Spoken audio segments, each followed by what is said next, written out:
गायन्ति देवाः किल गीतकानि धन्यास्तुते भारत भूमि भागे। स्वागत है आप सभी का TV9 नेटवर्क की global summit what India thinks today में। हम गर्व से कहते आए हैं मेरा भारत महान, इसलिए क्योंकि भारत ने दुनिया को ज्ञान दिया, भारत ने दुनिया को विज्ञान दिया, गणित और आयुर्वेद दिया, योग और सभ्यता संस्कृति का सहयोग दिया।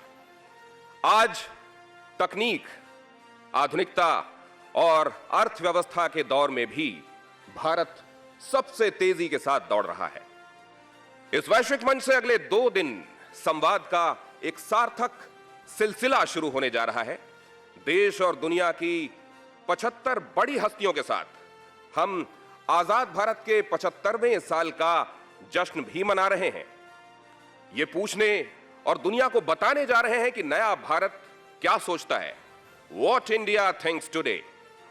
बस एक सवाल के साथ कि जिस विश्व शिखर का हर हिंदुस्तानी को आभास है, वो भारत विश्व गुरु बनने से कितना दूर या कितना पास है।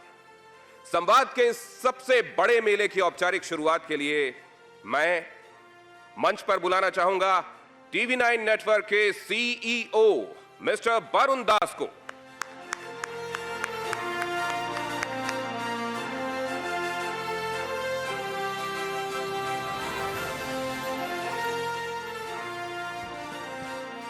Thank you, Dinesh. Namaskar.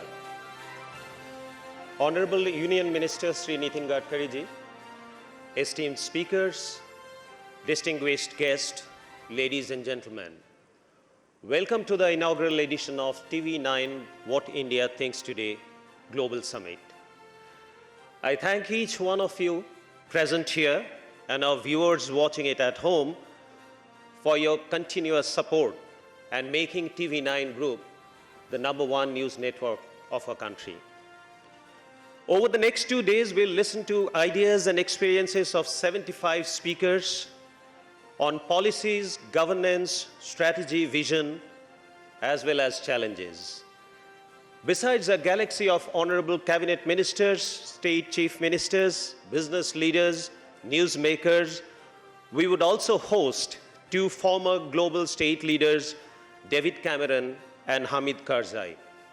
As Dinesh said, our theme for this global summit is Vishwaguru, how near, how far. Today, I find India at a point of inflection.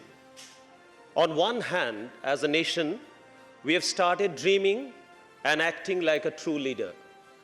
On the other hand, we have just witnessed serious inadequacy in Western leadership, which could not prevent Russia-Ukraine war. As we all know, the ramifications of this war will last far, far longer than the war itself. The world supply chain issues and inflation is all-time high, and that will affect every individual on this planet.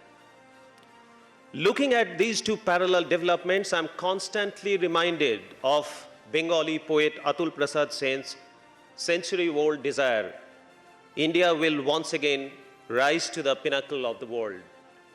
In his own language, which is my mother tongue, Bengali, Bharat abar jagat sabhay shreshto ason lobe. Finally, the dream of Vishwaguru is near, not far. Despite being a colony for 200 years, India did not become a colonizer. Despite fighting 4 wars post-independence, India never waged a war.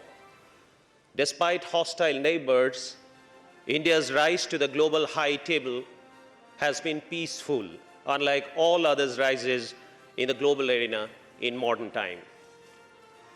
As a nation, we've always been a symbol of peace in our way of being.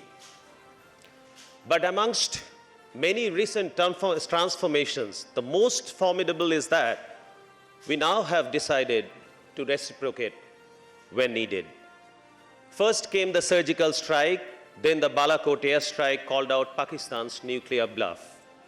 In Galwan, India exhibited that when it comes to national interest, size doesn't matter.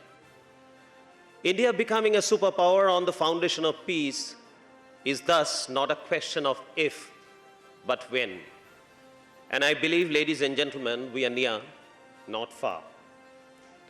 In the recent past, leadership intent was further exhibited when we mass-produced COVID-19 vaccines, not only for ourselves, but also for the world. The reality of India becoming the pharmacy of the world is near, not far.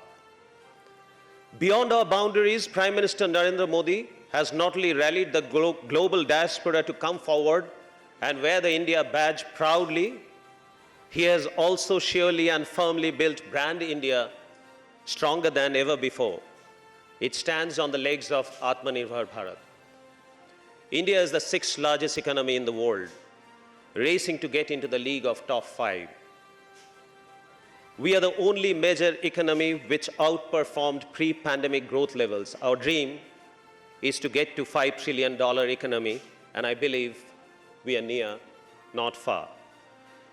If we look at infrastructure development, connecting the hinterland to the industrial hubs is the challenge being driven by our Honorable Minister who is present with us, Mr. Nitin Gadkari.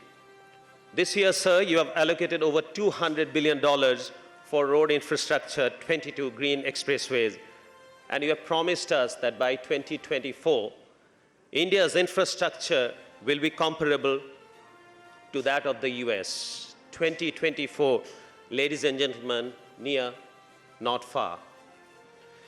When it comes to geopolitical environment, there are countless examples that give us confidence that India is well poised to take the center stage. Most notable recently when America unilaterally exited Afghanistan. Leaving a political mayhem behind, India took the lead in organizing a conference of national security advisors of Central Asian countries. Even during the Ukraine crisis, a galaxy of global leaders came to India to gauge Mr. Modi's mind.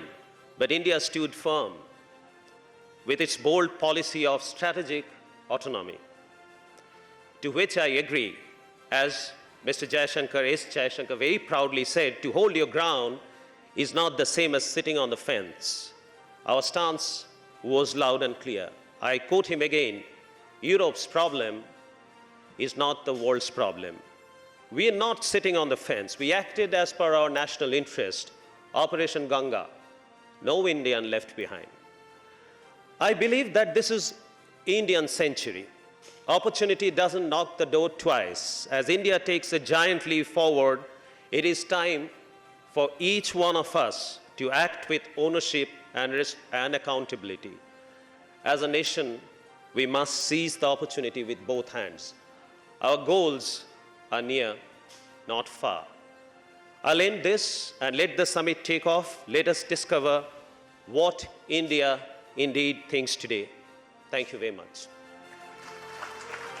अड़ी सोमवार से शुक्रवार शाम 6 बजे सिर्फ TV9 Bharatvarsh पर।